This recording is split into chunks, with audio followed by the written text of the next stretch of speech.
The first time I heard him, it was like, I just thought, wow.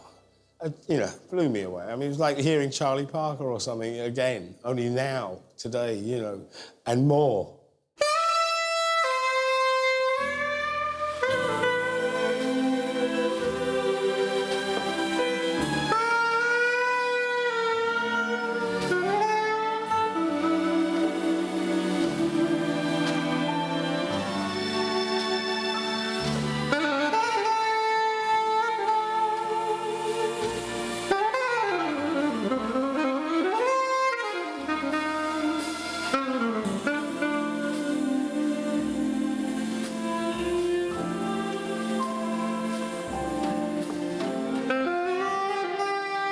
Gilad has what inspired me about jazz really in the first place, which is that it transcends the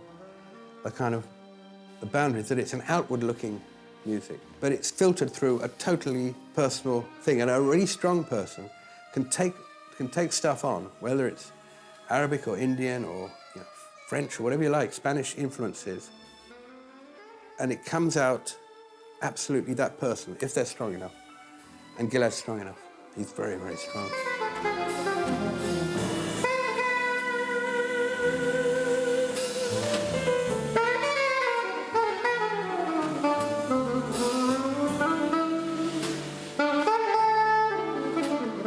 I'd known Gilad. Probably I was one of the first blocks along with Chaz to meet Gilad before he joined the band, and back in mid-90s, about 95. One of the most enjoyable British bands in the world, I think we could safely say. It's an honour and a privilege to be a temporary blockhead. Please welcome Ian Dury and the Blockheads.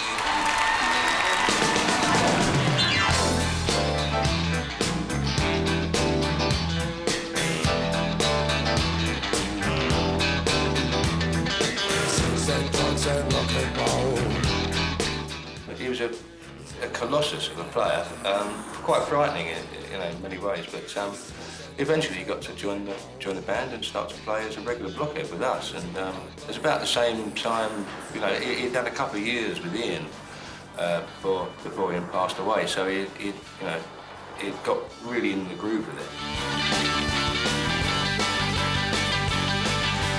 White face, black shirt, white socks, black shoes, black hair, white strap, lead, white gun, black sweet, gin, Vincent. Let the blue caps roll tonight. And the sub pump board in the Union Hall with the bop is there tonight. Sweet, gin, Vincent, everyone in every town. We're a man who talks to the horse well on. A lot of people can play fast, but he can play fast with a good deep sound at both ends. A lot of people play clarinet, but he can play it like Benny Goodman or like something in an Armenian bar. I mean, it's extraordinary.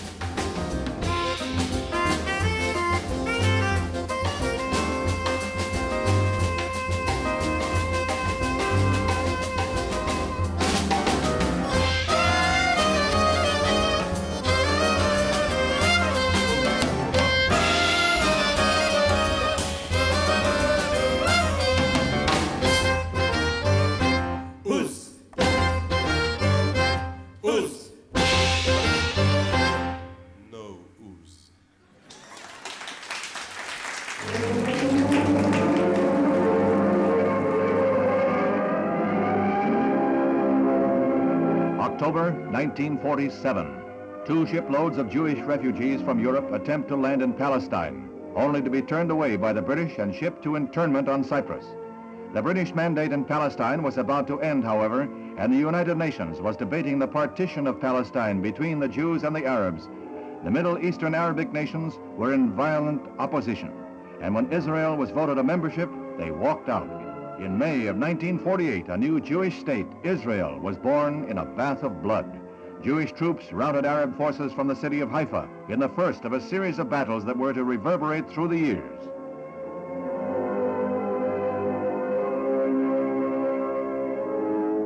Meanwhile, on May 14th, 1948, the new government, headed by David Ben-Gurion, is installed in Tel Aviv. Her flag became a symbol of hope in a troubled world. עד שיום אחד בא פספוס אליי, הוא היה בן 6, 7, משהו כזה.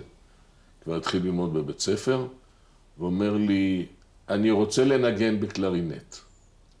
השתוממתי, ואמרתי לו, אתה לא יכול להתחיל ללמוד לנגן בקלרינט, אתה פצפון. אמרתי, תתחיל ללמוד חליל, תגמור את החוברת הראשונה של חליל, אני מיד קונה לך קלרינט.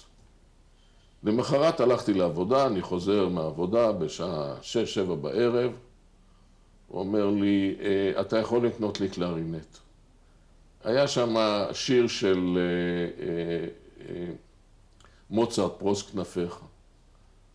אמרתי לו, נגן את זה. התחיל היה, טי-רה-רה-רה-רה-רי-רה-רה. אני נדהמתי, אני לא האמנתי. למחרת בערב היה קלרינט בבית, גלעד התחיל ללמוד.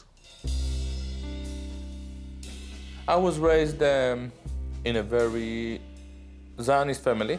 I believed that Israel was our promised land. I believed in the Jewish collectiveness. It was a lot of fun growing up in Israel. It was a happy experience. Gilad grew up in a very right-wing background. And military was something, you know, something adored. מהיום שגלעד התחיל ללכת, ועוד קודם לכן, בדרך כלל בימי שבת, היינו יושבים יחד וסועדים עם הסבא שלו, ראובן ילין, שהיה מראשוני אצ"ל, כך שגלעד גדל בבית שבכל שבת היו ויכוחים פוליטיים סביב השולחן, עם התרכזויות, עם צעקות, כל אחד בדעה שלו, מתווכחים ושמחה וששון, בתוך אווירה נהדרת. I regarded myself as an inherent part of a great historical project. I was 17 years old, late night, listening to radio before I go to sleep. In many countries, including in Britain, you play jazz in the night because it's really good for people to listen to jazz before they go to sleep because it is so boring. And then out of this intense boredom, there was one track that really shined out. We are going to end this set with a tune that, to my opinion, it's probably the most beautiful arrangement on Bird with strings, Charlie Parker with strings. It's called Laura. We recorded it as well with Robert. I really love this tune, and it's not even political. Laura is the face in the misty light. They put it and started with strings. It was so warm, and this saxophonist was so brilliant and so vivid and so passionate, and I didn't know what it was. And I waited to hear what it was. And it was Charlie Parker. It was an album called Bird with Strings. And I really fell in love with it. In the morning, I rushed to Jerusalem, one and only music shop, and went to the jazz section. That was probably something like 12 vinyls.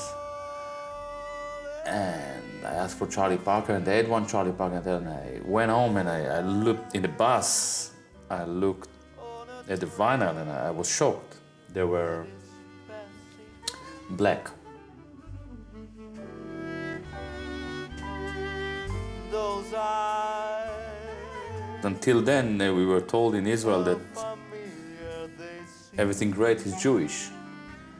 So I initially thought it must be a black Jew or something. Parker was a man who brought together the blues, the rural blues of the southern states of the USA with the new urban life of the cities, in his case, Kansas City.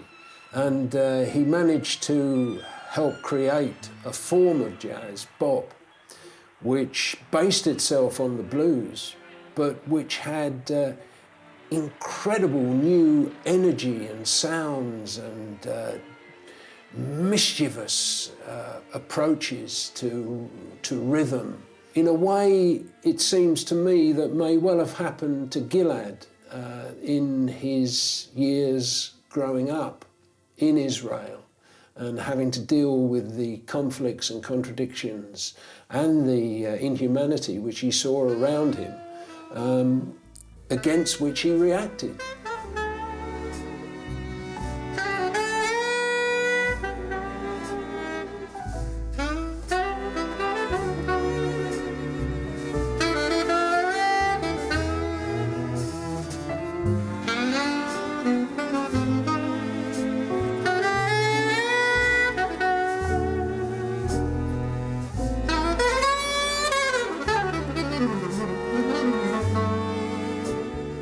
I joined the army in 81, but in 82, it was the Lebanon War. The Israeli army was something that, it was like people were praying for so many years, to get to this stage of being an Israeli soldier.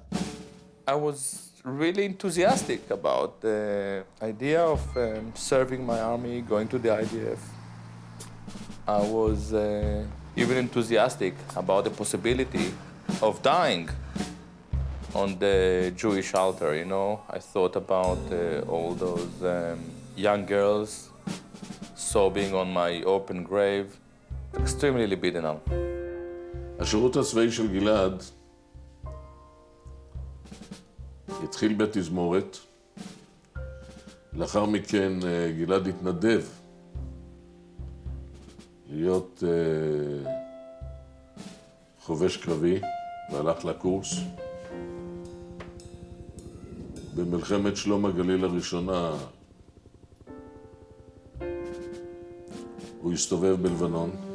And as it happened at the time of the Lebanon War, I spent some time in Lebanon and I saw a lot of blood. And I saw a lot of Israeli soldiers injured, but I saw a lot of Syrians as well and Palestinians. חזר הביתה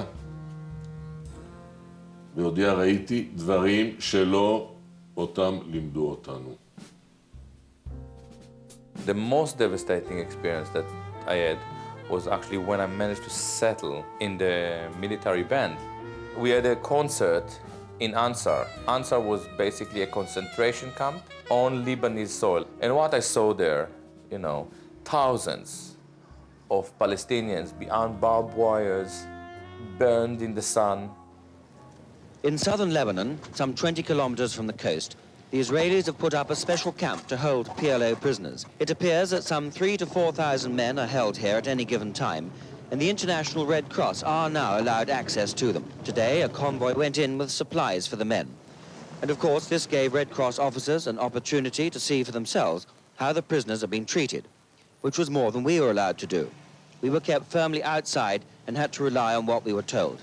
We were told the prisoners live tent to a tent, that they are allowed access to water and vegetables, that they are given meat, soap, and that winter clothes and blankets are now being made ready in case the men are still here when the summer ends. This special camp was set up 3 weeks ago. The Israelis don't consider any of those they hold here as prisoners of war, rather as terrorists who they say they'll bring to trial in due course for terrorist offenses. Desmond Hamill, ITN, Ansar, in southern Lebanon. We were surrounded by concrete cubes with very small metal bars, and I was sure that these were for the dogs. I asked the commander, this tourist guide, how can they even contemplate of putting dogs into these places?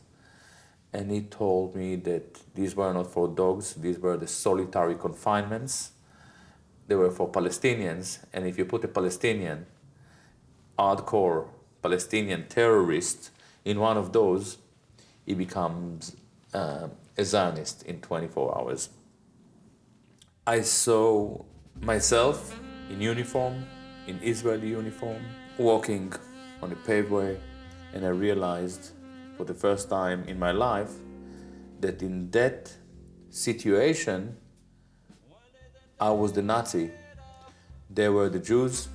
I realized for the first time that I flipped, that all this Holocaust indoctrination had led me to see myself or to look at the situation from an ethical point of view rather than from a Zionist point of view.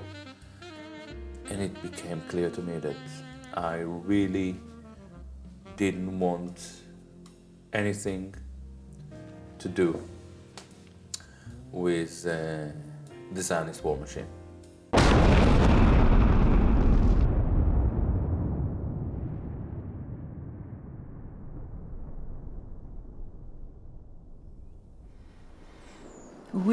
We have met in '86.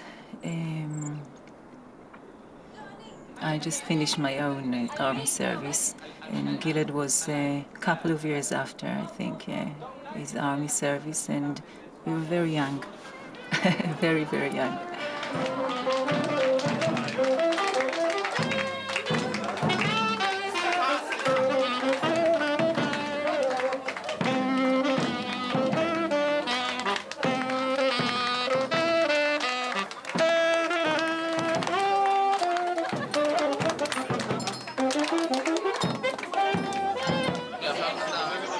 I didn't know Gilad at the time when he was in the army. I can only relate to this part of his past from what I heard from him.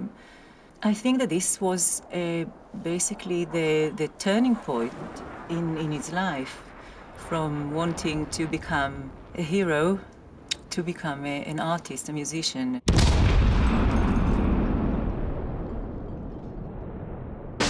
One day, can't you see, you little fuck, that your boyfriend is gay? Why don't you do something better with your time and bring some food to Safta, live in Hockenheim? Ima and Kipa and Mom and a yarmulke gum. Ima and Kipa and Mom and a yarmulke gum.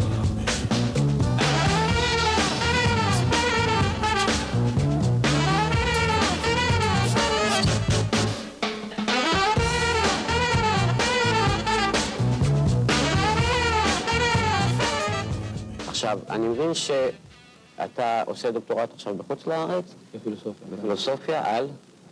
מה הנושא שאני מתעסק בו?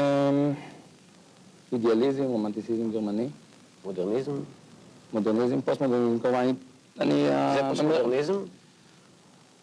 יש שאלה, אם יש פוסט-מודרניזם. אתה מנגן בלונדון? כן. עם מי? ניגנתי איזה שיר אחד. כן.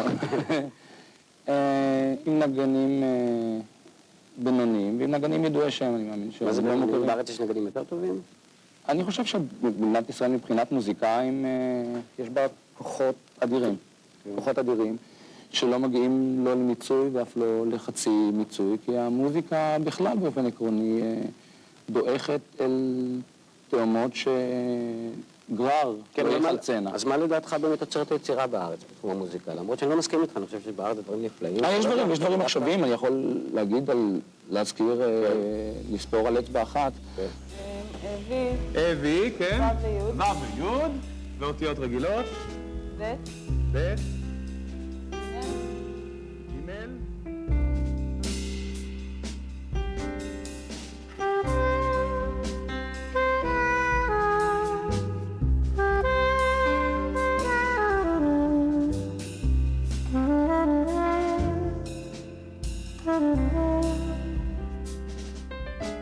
We don't need an event to change our mind.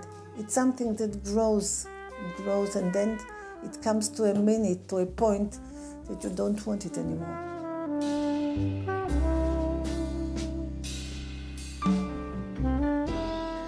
It still took me 10 years to leave the country for good with a clear attempt never to go back. I'll never visit Israel. I will visit the land when it is Palestine. I could feel, that it was too much for him to be surrounded with all this mediocrity. For me, Palestine is a land. Israel is just a state. And this state will disappear, inshallah, soon. אני לא הייתי מגדיר את זה כי גלעד הגלה את עצמו. אבל מצד שני גם אף אחד לא הגלה אותו. גם מבחינת התפתחות, גם מהבחינה המוזיקלית, וגם מבחינה של חופש הדעות. וגלעד הגיע למסקנה שהוא איננו מעוניין יותר לחזור למדינת ישראל.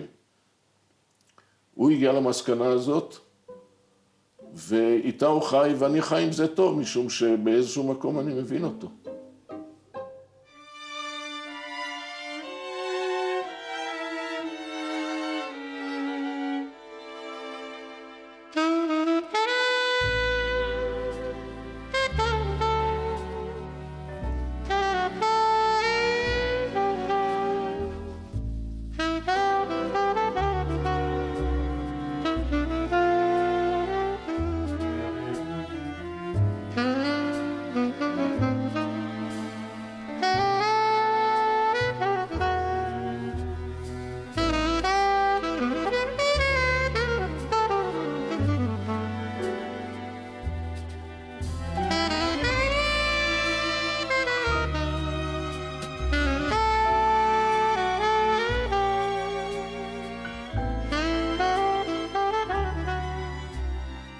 When I came to Britain, I started to realize many more things about Israel, many more things about Jewish identity and Jewish lobbying, and I was pushed to the wall.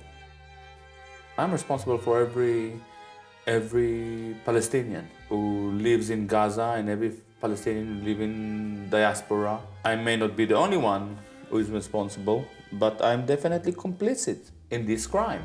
I was born in Israel.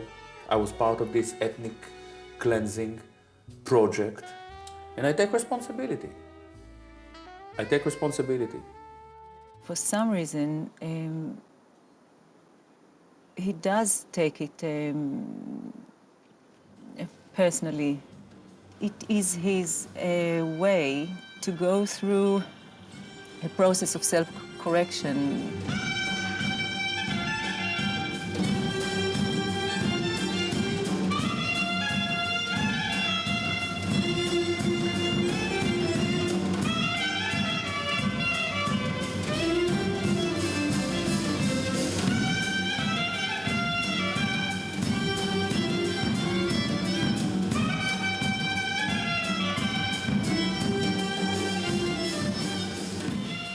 Because of the origins of jazz and the people who played it, it's been a story of the struggle for justice, for the struggle against racism, for unity, for peace, against war, against all forms of oppression. I thought what I want to do, to take all this beautiful Jewish music, and to Palestinize it. I thought this is such a brilliant idea. He called me and said, I want to do this new band, but I want it to be something different. Jazz is a music of syncretism. It brings people and cultures together from enormously heterogeneous backgrounds and roots, fuses them together. The musics of their peoples, of their origins, and of the hopes for their futures all come together in the music of jazz. And I find very strong elements of that in the music of Gilad Atzmon. We did our first record, I think, in the beginning of 2000, and started to play around gigs wherever we could.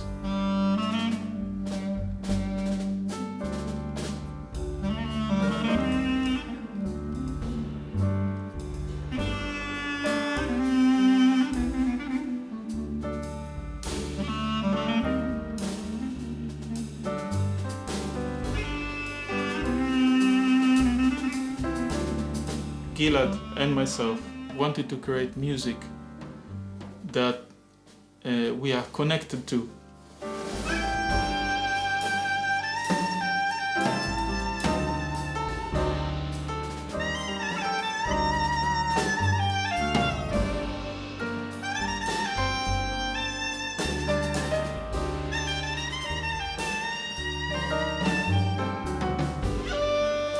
We wanted to combine something that is natural to us with the language of jazz and with the language of jazz improvisation.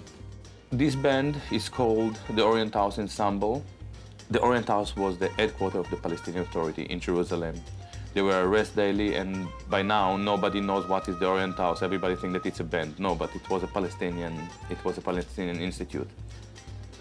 The new album is called The Tide Has Changed, because I do believe that the tide has changed. Because I do believe that more and more people are now more attuned to the Palestinian plight. I told Gilad from the beginning, listen, it's all great, but leave me out of this. I want to play music, I want to play my drums. I want to think about that all the time. And he accepted that. Well, it's always about Zion. Zionism, the Jewish problem, and the word Jew is used quite a lot. I mean, in fact, we didn't we put a blanket ban on him, mention him? Well, some of the Jews in the band did. And another gig, maybe in the same one, he said, some people say I shouldn't mix politics and music. He said, in that case, to hell with music. And as a musician, I thought that was, as a musician as good as he is, I thought that was a wonderful thing to say.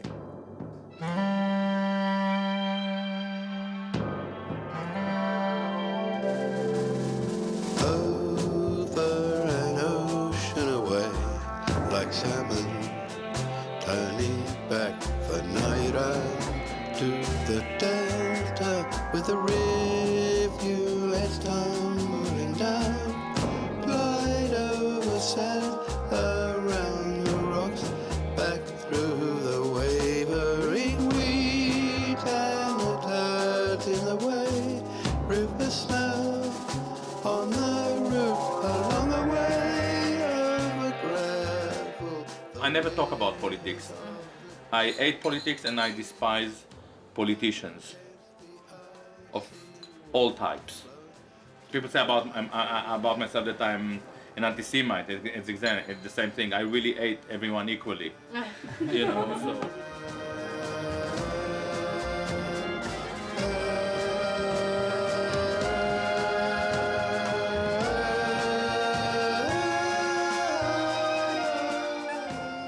This is part of my book launch tour. I think that we are doing something like 45, 50 or 60 events in the UK. We're here as anti-Zionist, pro-boycott campaigners, Jews and non-Jews, to point out, to explain to the people going to this meeting that if you want to support the boycott campaign, then you have to be very critical of racist ideas coming into this movement. It was wonderful to be born in Israel. It is wonderful to be raised in Israel as a Jew, because you really believe that you are a chosen person.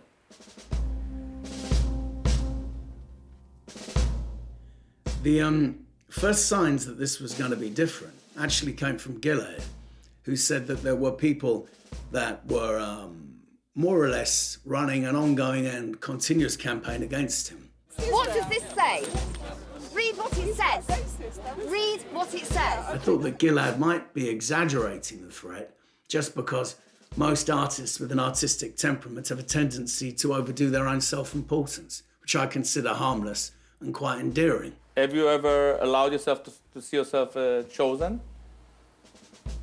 It's great. You should do it for 1 day or 2 days, because if you do it kind of continuously, it can become really a dangerous experience, because you start to become abusive to others, sometimes even towards nations. My first and second book took me 2 weeks each to write. It took the proofreaders probably 6 months, because I could hardly speak or write in English at the time. This book took me 12 years to write. In the last 12 years, I wrote around 10,000 pages about the subject. This book is a crude attack on identity politics. I have read enough of his stuff over the last couple of years to make me puke. And I know that he says the same thing over and over again, because I've leafed through the book and I've turned to random pages and it's the same stuff. This is The Guardian, dated 26th of September by Andy Newman. The trouble is that Atzmon has often argued that the Zionist oppression of the Palestinians is attributable not to the bellicose politics of the Israeli state, but to Jewish lobbies and Jewish power. No, I'm not operating as a Jew, but she is operating as a Jew. Do you operate as a Jew? I'm not Jewish. It was a real surprise when my managing editor and wife approached different journalists asking them whether they wanted to come and debate with Gilad, and the responses from some of them were really quite savage. The Jewish Chronicle, which I'm going to come back to in a moment, but it's very fascinating. It opens by saying, so this was, note the date, by the way, 23rd of September, okay? So a couple of weeks ago. A US academic who co-wrote a controversial book about the Israel lobby has praised a new book by the Jewish anti-Semitic writer Gilad Atzmon. Did anyone here who pickets and call me an anti-Semite or whatever? Did you read Gilad Atzmon? I haven't read the whole thing, but I've seen enough bad quotes to make me No, you saw it. quotes. Did you read my papers? No, I haven't read it all. No, you don't have to be aggressive. I'm not aggressive with you.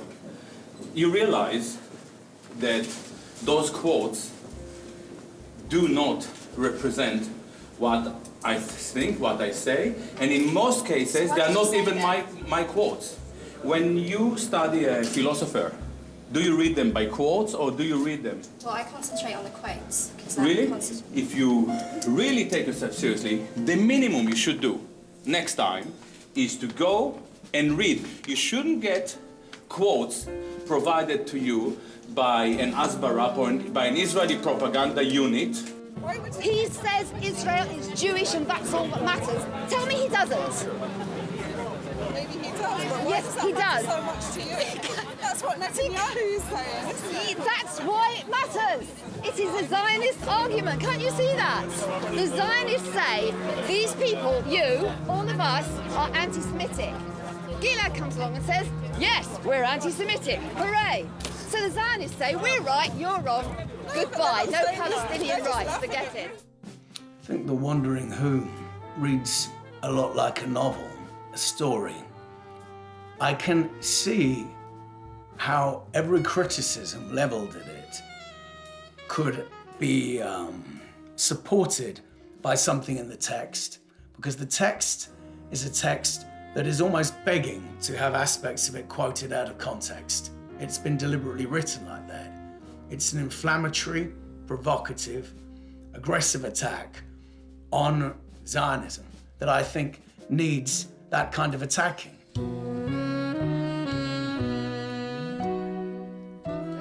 The fact that I read this book and couldn't find anti-Semitism in it, it seemed to be besides the point, as nobody who was attacking us had read the book either. I wrote to Alan Hart. I didn't actually get a reply, but indirectly again, it was confirmed he wouldn't be appearing. I didn't want people who do have credibility on the Palestine issue to be sitting down with someone who's anti-Semitic and thereby discrediting the cause of Palestine solidarity. But my dear Gilad, in your Jewish analysis, if I understand it, and I do say if, Zionism is what it is because Jews are what they are. People who, generally speaking, regard themselves as chosen and superior to all others, and who, because of this arrogance or conceit, have brought disasters upon themselves. Now, to what extent, if at all, have I understood what you really think and believe? We are going to play a short tune. It is called Refuge. We dedicate it to the Palestinian refugees all over the world. There are millions of them.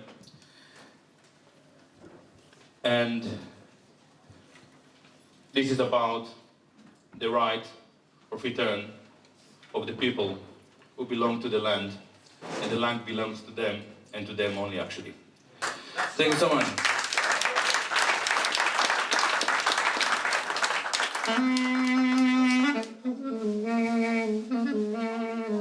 I make a very clear distinction between Jews, the people, Judaism, the religion, and Jewishness, the ideology. For me, Jewishness is different forms of supremacist ideology fueled by chosenness. Jewish suffering is more crucial and devastating than any other suffering. Atzmon believes and writes that almost anybody who is in any way, even partially, slightly, tangentially Jewish, who doesn't believe in his form of anti-Zionism, is therefore a tribal Jew. Atzmon accuses pro-Palestinian Jews of placing limits on the movement and of trying in a certain sort of conspiratorial way to direct the movement. Now, I know that there are many people in the movement who share the opinion, which is general throughout the West, that Israel needs to exist as a Jewish state, should exist as a Jewish state. And there are many Jews and others in the movement who don't want to criticise that fundamental fact. His proposition that he's criticising some sort of ethnic exclusivity is, as far as I can see, a complete misunderstanding of Jewish history and is in any event drawn from tropes, hoary myths and straightforward ignorance as promulgated by anti-Semitism of a very recognisable kind. This was the last time that I played in a Jewish festival because I expressed what I thought and they didn't like it. And here tonight, 10 years, and we are playing in the heart of Jewish London. Yeah, you can go more. We are in, I think, Golders Green, aren't we, or something like that?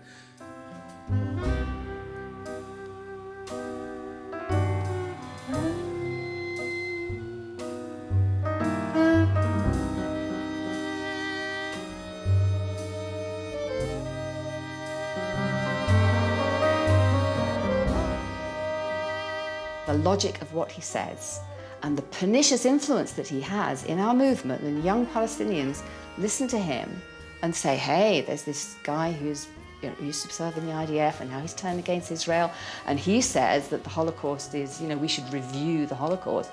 You look at the comment threads, you look at the sort of stuff that people put on discussions about Israel and Palestine. Holocaust denial is in there, and he is a main conduit for that pernicious notion.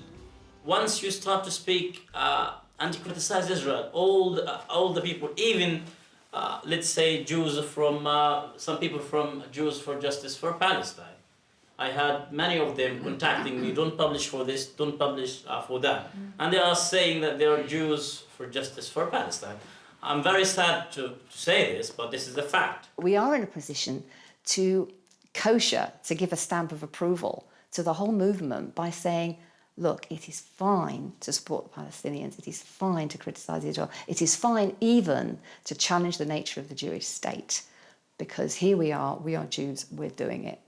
I mean, isn't it clear that what we're dealing with here is an absolutely grade A narcissist who wants to be at the centre of everybody's thinking and the centre of everybody's lives? And it isn't sufficient for him to be highly regarded as a jazz player, but he has somehow to be regarded for more than that. He wants people talking about him. The thing that is really getting to him right now, and one of the reasons why I was reluctant to do this interview, is that he sees this very fact of me appearing here, saying what I'm saying now, as a kind of vindication of his desire to get at the centre of people's lives. He's a phallic imperialist.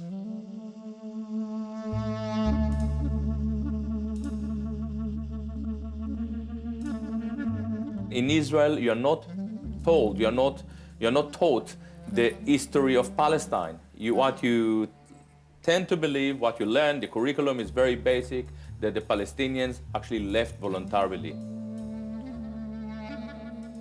I started to learn about it, and I realized that this wasn't the case. There were Israeli, racially oriented laws that are not different from Nuremberg laws that didn't allow the Palestinian code to come back. We have few Jews in this movement who are very vocal, and some of them, by the way, are doing an incredible job. But they always say, as the Jew, as the Jew, as the Jew. I want to write a book as a. You know, we have this, it's very common. As the Jew, as a woman, as a black. A few of my hero Jews started to say, we are entitled to say what we want to say because my mother was in Auschwitz. Wonderful, but I said, but my mother wasn't in Auschwitz. And in 2002, it was too late to send her. They always stopped the operation.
Without the Holocaust, without Hitler, Israel wouldn't get away with the scale of atrocities it inflicts on Palestinian people. So the Palestinians are the last victims of Hitler.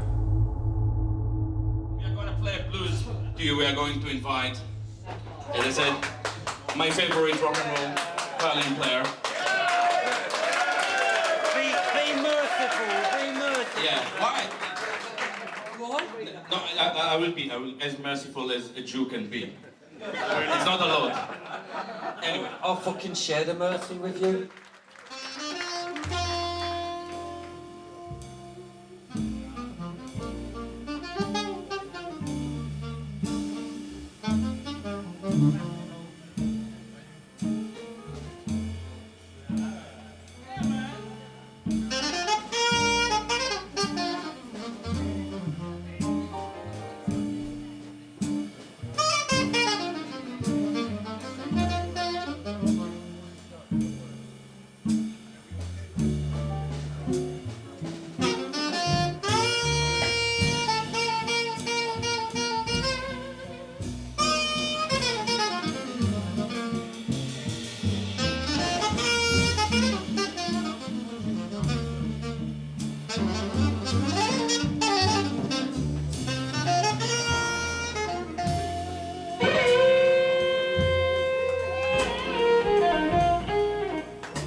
when you throw a rocket on a settlement in Israel, it's not being photographed. You cannot see the mother trying to defend her child the whole night and have a sleepless night. Did you ever saw on television a sleepless night? I have much respect for you, Mr. Prime Minister, but I must put things as they really are. Whatever we do is being photographed. Whatever they do, nobody sees.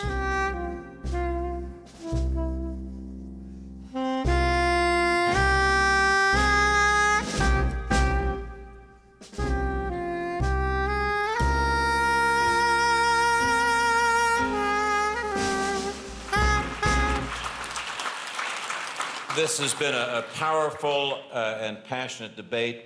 It's a debate that could go on tonight for hours, but we've already gone well past our closing time. Mr.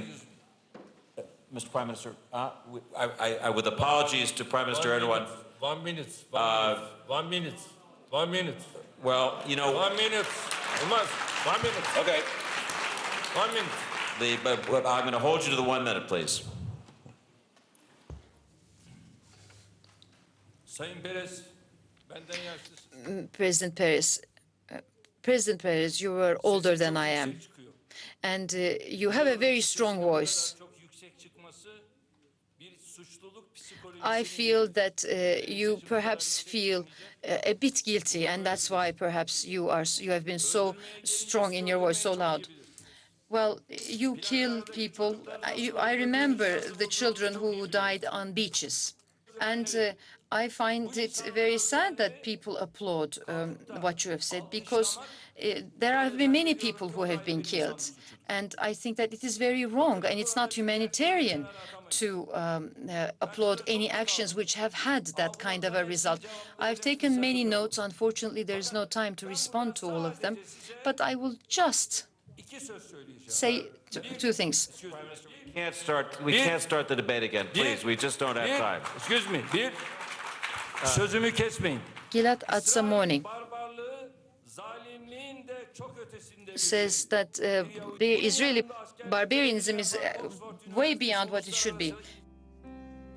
A few hours later, I came home and I had something like 6,000 emails.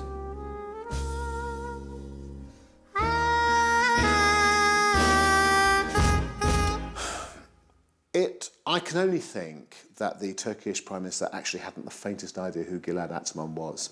That he just knew that this person was a relatively famous international performer of music.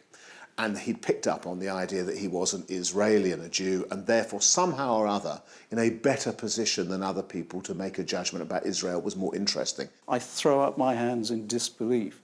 The idea that someone as buffoonish and ignorant as Atzmon can be taken as a serious player in public debate, not in the United Kingdom, but in the Middle East, is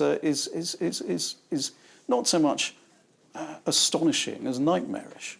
It was a depressing moment because it testified to Erdogan's ignorance at that moment, but it was a passing moment. Why does he have such an influence? Well, for the same reason that conspiracy theories generally have some sort of audience on the internet and on the fringes of political life. They are simple explanations, and the durability of Jewish conspiracy theories is a well-known facet of political debate.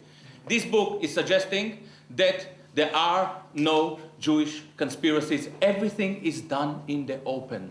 One of the things you say is that while in the past an anti-Semite was someone who hates Jews, nowadays it's the other way around. An anti-Semite is someone the Jews hate. And they wouldn't even bother to point out to you what was so upsetting, because you're convinced that you are telling them the truth. Listen, what is happening in Israel is quite outrageous. Oh, it's an anti-Semite.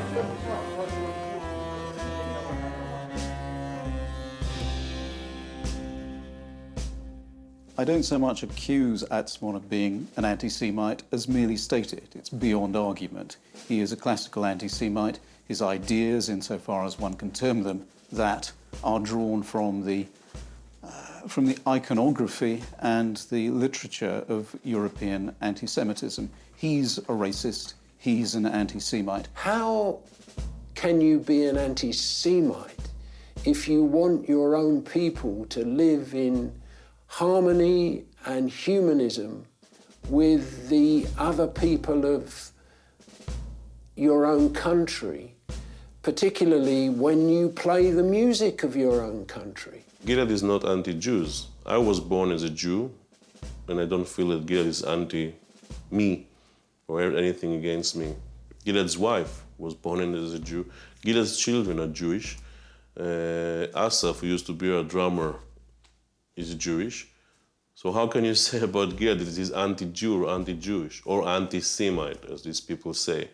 His anti-Semitism is not dangerous to Jews. Atzmon has no party behind him. He doesn't have a group of thugs with him. He is a particular voice. He doesn't represent any danger to Jews. What he does do is represent a danger to Palestinians, because the main argument that Zionists come back with every single time is if you support the Palestinians, you are automatically anti-Semitic and anti-Jewish. The accusation of anti-Semitism, it's a spin. It's reassure their origin in a place they don't belong to. Do you understand how vicious and sinister it is?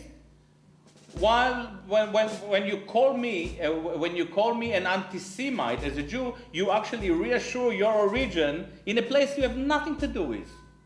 We are going to play to you some music, our interpretation of Bird with Strings. If you don't recognize the music, it's okay. If you don't enjoy it, it's also okay. You know, it's jazz. You're not supposed to enjoy it. That we have started with the first tune. We always start with the first tune. It's very important for us just to keep things in order, you know. And by the way, next year we are going to do a tribute to Murdoch, you know. You know.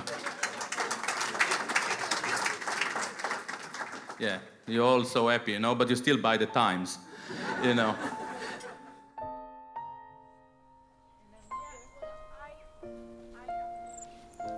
There was time, and it was actually pretty much the majority of our time together, that I wasn't fully able to understand what is it that he's so passionate about.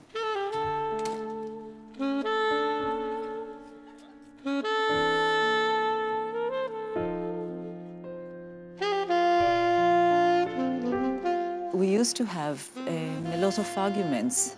I felt that he was very single-sided and unbalanced, the way he saw things. She used to go to Israel every year, something that I was rather disturbed by, but I never tried to stop her. I have my family there and friends, and it was very, very emotionally tricky to handle. She couldn't see where I was going, but the last two Israeli wars made it very clear to her.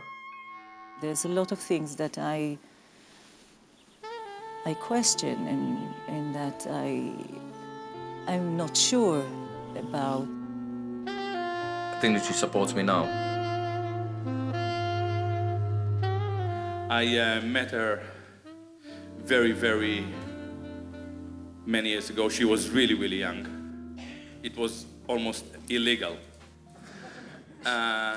We met in a Jewish Hasidic music festival. I was very impressed with her performance. I thought I better marry her and shatter her career. I'm going to introduce her. She's my wife, Gilad Atzmon.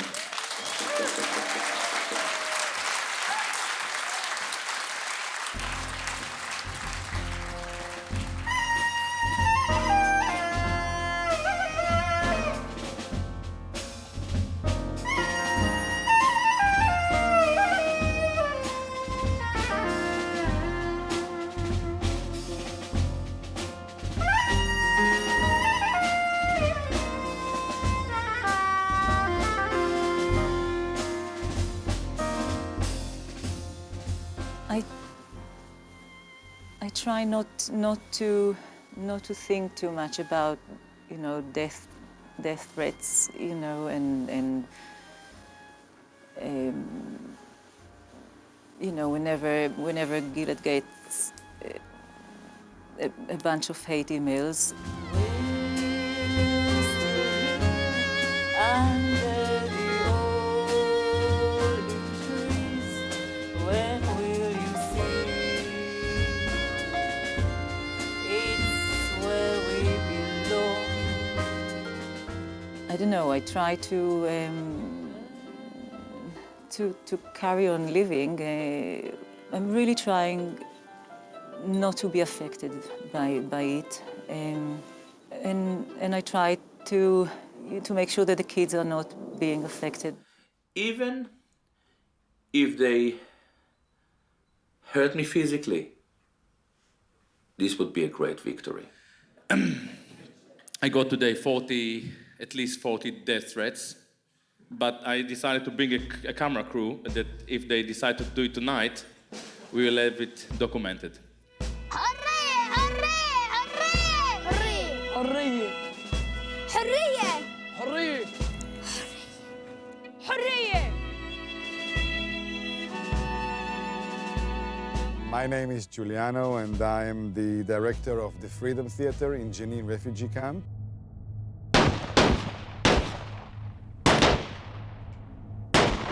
Peace Report. Palestinians, artists, peace activists worldwide are mourning the loss of a leading figure in Palestinian creative nonviolence resistance. Giuliano Merchanis, the head of a theater for Palestinian children, was killed on Monday in the West Bank town of Jenin.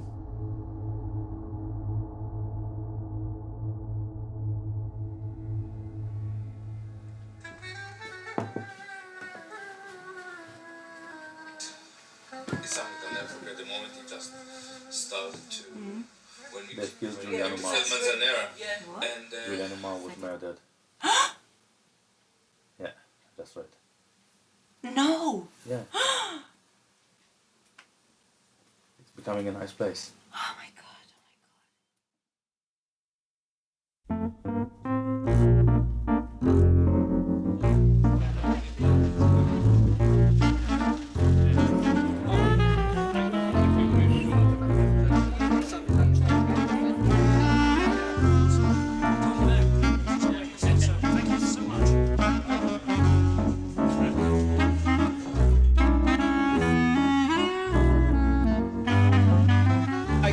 Some of you are concerned with my ideas, and I think that you are more than welcome to come upstairs and to express your concerns.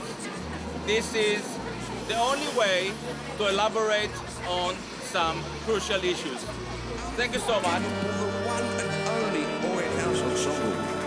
Gilad Atzmon on sax, clarinet and accordion.